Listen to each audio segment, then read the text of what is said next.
সারা জমিন আসমান কেঁদেছিল তখন, হুসেনের বুকে সীমার বসেছিল যখন। সারা জমিন আসমান কেঁদেছিল তখন, হুসেনের বুকে সীমার বসেছিল যখন।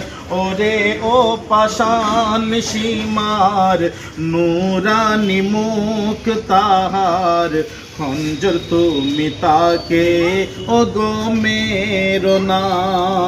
বলি ও মা ফাতেমা তোমারো লাল হোসেন কারবালায় শহীদ হলো দেখো না।